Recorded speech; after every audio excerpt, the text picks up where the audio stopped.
The mass of men lead lives of quiet desperation.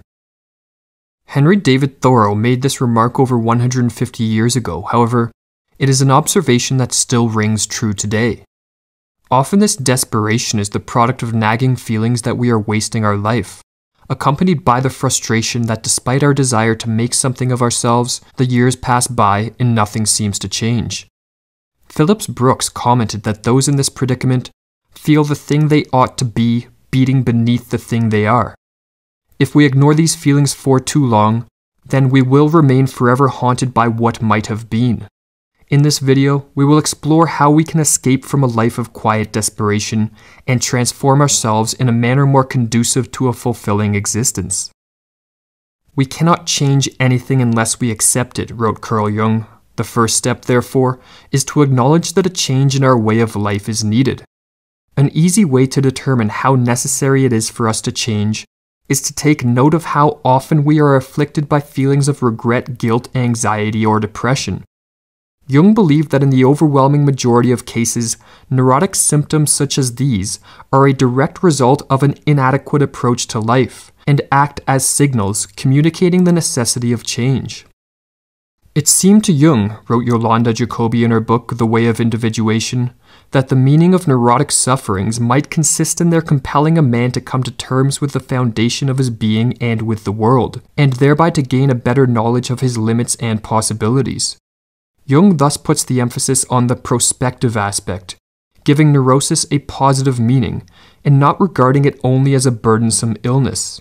According to him, it can even act as a stimulus in the struggle for the development of the personality and be, paradoxically, a curative factor. When troubled by these negative emotional states, however, most people choose to take the easy road. Instead of changing their behaviors, they try to dull their feelings or flee from them if possible. They take drugs, drink, or distract themselves by pursuing mindless pleasures. In the long run, this only exacerbates the problem, and Jung offered a warning for those who choose this path. We may think there is a safe road, wrote Jung, but that would be the road of death. Then nothing happens any longer, at any rate, not the right things. Anyone who takes the safe road is as good as dead. After accepting that change is needed, the question becomes, what type of change is most conducive to a fulfilling life? In the mid-20th century, the psychologist Abraham Maslow set out to answer this question. Unlike many of his colleagues who devoted most of their time to studying the mentally ill, Maslow decided to do the opposite. He chose to study those who excelled in life, and this led him to an important discovery. The healthiest and most flourishing among us are those who are motivated by trends to self-actualization, which Maslow defined as an ongoing actualization of potentials, capacities, and talents as fulfillment of a mission, as a fuller knowledge of and acceptance of the person's own intrinsic nature, and as an unceasing trend toward unity.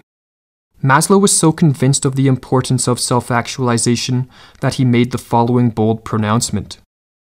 If you plan on being anything less than you are capable of being, you will probably be unhappy all the days of your life. But after years of stagnating, years in which our bad habits and destructive behavioral patterns have solidified, how can we become self-actualizers? A quote of uncertain origins, but often attributed to Ralph Waldo Emerson, provides some direction. Sow a thought and you reap an action. Sow an act and you reap a habit. Sow a habit and you reap a character. Sow a character and you reap a destiny. The first step is the thought, and for those of us striving to live more fulfilling lives, this entails the selection of an aim or purpose to our existence. For as Maslow pointed out, self-actualizers are very much defined by a life mission. In making this selection, people sometimes get tripped up into believing that this requires the determination of their true passion. The problem with this approach is that it overlooks the fact that very often our passions follow the development of our skills. Therefore, if you are uncertain of where your passions lie, it is unlikely you will discover them through thought alone.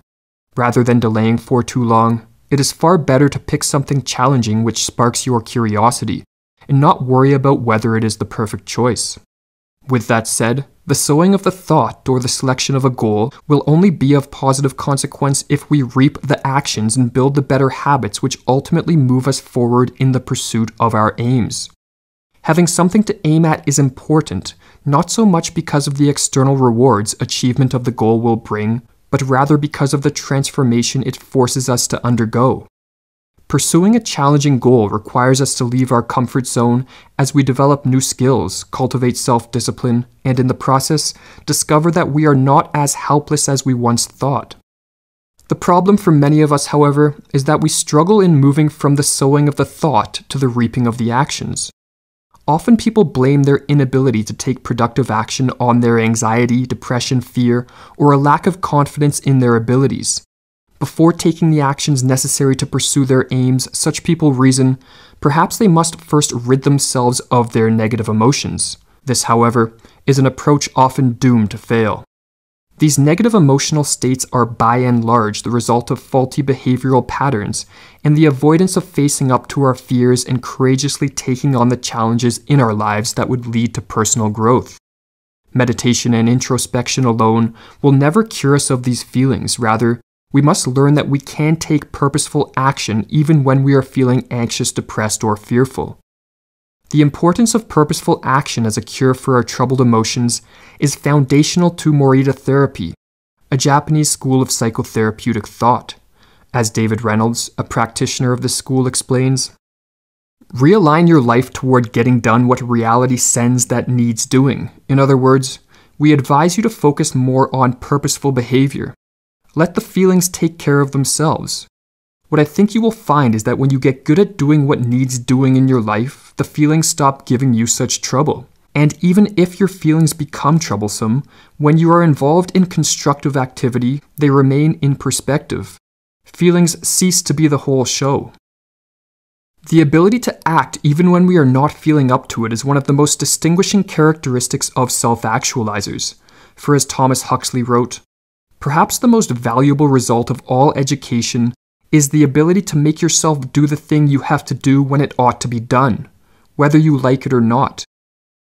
Furthermore, as Maslow wrote in Toward a Psychology of Being, self-actualizing does not mean a transcendence of all human problems. Conflict, anxiety, frustration, sadness, hurt, and guilt can all be found in healthy human beings. Therefore, it doesn't matter who you are or what stage of life you are at, negative emotions will always present themselves. The question is, do you have the courage to act in the face of these feelings or not?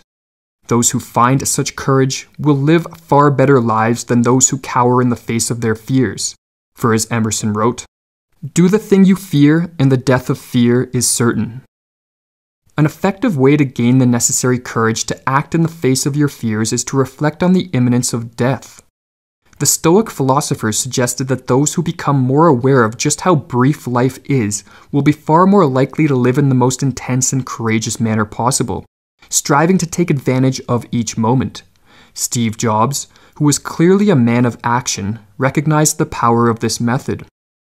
Remembering that I'll be dead soon, he stated, is the most important tool I've ever encountered to help me make the big choices in life. Because almost everything, all external expectations, all pride, all fear of embarrassment or failure, these things just fall away in the face of death, leaving only what is truly important. Remembering that you are going to die is the best way I know to avoid the trap of thinking you have something to lose. You are already naked. There is no reason not to follow your heart. But awareness of our approaching death is a double-edged sword.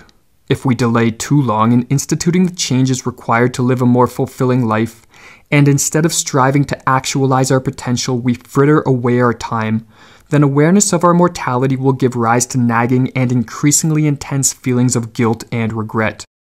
We will have chosen the safe road, which Jung called the road of death, and we will spend our remaining days fleeing from the fact that we are wasting our life. In her book, The Way of Individuation, Yolanda Jacoby provides a warning of what can be expected for those who choose this path. Any obstruction of the natural processes of development, or getting stuck on a level unsuited to one's age, takes its revenge, if not immediately, then later at the onset of the second half of life, in the form of serious crises, nervous breakdowns, and all manner of physical and psychic sufferings. Mostly they are accompanied by vague feelings of guilt, by tormenting pangs of conscience, often not understood, in face of which the individual is helpless. He knows he is not guilty of any bad deed, he has not given way to an illicit impulse, and yet he is plagued by uncertainty, discontent, despair, and above all, anxiety, a constant, indefinable anxiety. And in truth, he must usually be pronounced guilty. His guilt does not lie in the fact that he has a neurosis, but in the fact that, knowing he has one, he does nothing to set about curing it.